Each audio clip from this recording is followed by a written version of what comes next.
kiamat nanti.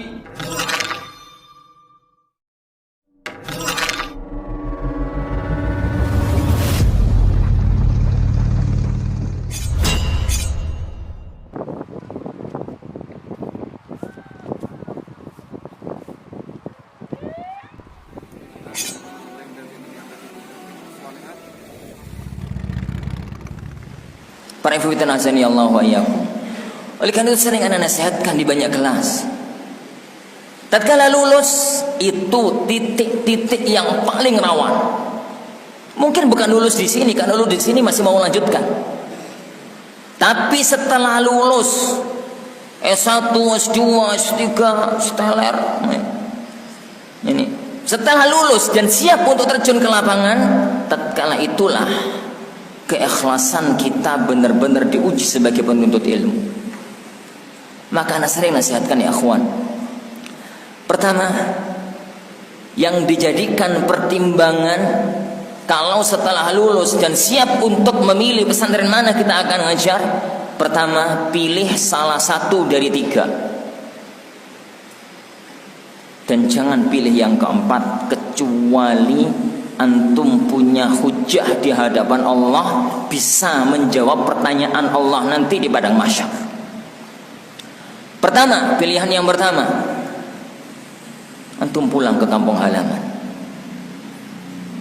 babat alas di kampung halaman, karena mereka adalah orang-orang yang paling berhak untuk kita dakwah.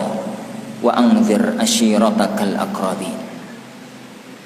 Berilah peringatan kepada orang-orang terdekat. Mereka adalah orang-orang yang paling berhak untuk kita sampaikan ilmu kepadanya. Kita di sana ngajar, di sini ngajar, di tempat lain juga ngajar. Orang yang paling berhak untuk kita sampaikan ilmu kepadanya adalah orang-orang dekat kita. Bapak, ibu, paman, bibi, ponakan, kerabat, tetangga kanan dan kiri. Pulanglah ke kampung halaman. Meskipun kampung halaman antum di dasar laut, meskipun kampung halaman antum di puncak gunung, di sana mulailah menata dakwah, mulailah untuk kembali, mulailah untuk ini berjuang menegakkan kalimat Allah Azza wa Jalla. Itu yang pertama. Apabila pilihan ini tidak memungkinkan, berat Ustaz, terlalu berat medan dakwah kalau di sana, saya belum siap. Oke lah, khair. Kalau memang medan di kampung terlalu berat dan tidak memungkinkan bagi kita untuk bisa pulang, maka menetaplah antum di pesantren ini. Karena pesantren ini adalah pesantren yang paling berhak untuk antum mengabdikan ilmu. Karena di sini antum belajar. Karena di sini antum belajar. Bosan Ustaz? Khair insyaallah, enggak ada masalah. Bosan Ustaz, air asin terus? Khair insyaallah, enggak ada masalah.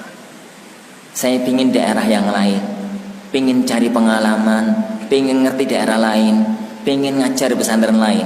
Kami enggak menolak ya kawan. Tapi saya punya satu syarat. Cari pesantren yang menjanjikan fasilitas yang paling sedikit. Ini 5 juta, ini 50 juta, ini misalkan 2 juta, ini 1 juta, ini 500.000. Lah pilih yang 500.000 itu. Ini di sana dikasih fasilitas rumah 2 lantai, ini rumah setengah lantai, ini rumah 1 lantai. Lah pilih yang setengah lantai tadi. Di sana ini rumahnya pakai granit, yang sini pakai keramik biasa, yang sini pakai plesteran, yang ini pakai tanah. Lah pilih yang pakai tanah itu. Pilih ya akhwan. Dari semua yang menawari antum, pilih pesantren yang menjanjikan dunia paling sedikit. Karena itulah titik keikhlasan. Karena kalau pulang ke sana ya akhwan, itu benar-benar ikhlas lillah, ndolek apa. Kalau mau cari uang bisa saya ke pesantren A, tapi kita ke pesantren B karena di sana benar-benar gurunya nggak ada, benar-benar mesakne, benar-benar apa, kita babat alas di sana. dan jangan pilih yang lain kecuali untuk sebuah kemaslahatan besar yang antum nanti kalau ditanya oleh Allah di padang mahsyar antum mampu jawab. Gambarkan ya akhwan, kalau antum berada di padang mahsyar nanti, di peradilan agung, di hadapan hakim agung Allah Subhanahu wa taala, di hadapan ahkamul hakimin, di hadapan yang la yakhfa alaihi syai', tidak ada satupun yang tersamarkan dalam pandangan Allah Subhanahu wa taala. Kalau nanti peradilan agung itu Allah bertanya, wahai hambaku, tatkala kamu lulus Al-Furqan, kemudian kamu ditawari banyak pesantren untuk ngajar, kenapa kamu milih di pesantren A?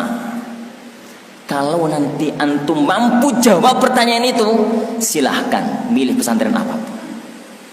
Tapi kalau kira-kira nggak mampu jawab pertanyaan itu, hati-hati. Ini perkara besar, akhwat. Keikhlasan ini perkara besar. Mampukah kita nanti di hadapan Allah mengatakan, karena di pesantren A gajinya lebih gede, Ustaz? Mampu ngomong begitu di hadapan Allah? Karena di pesantren A rumahnya 2 lantai, Ustaz. Nih kok Ustaz? Yani, karena di pesantren A rumahnya 2 lantai, ya Allah. Mampu mengatakan itu di hadapan Allah nanti di padang mahsyar? Karena di sana dikasih fasilitas roda 4, ya Allah. Mampu mengatakan itu nanti di hadapan Allah? Tidak. Tidak ada seorang hamba pun mampu mengatakan itu di hadapan Allah Subhanahu wa taala. Maka jangan sampai dipojokkan kita di peradilan itu nanti gara-gara sikap kita sekarang di dunia. Masalah keikhlasan bukan masalah yang remeh, ya. Ini masalah titik pokok segalanya. Ini masalah titik pokok segalanya.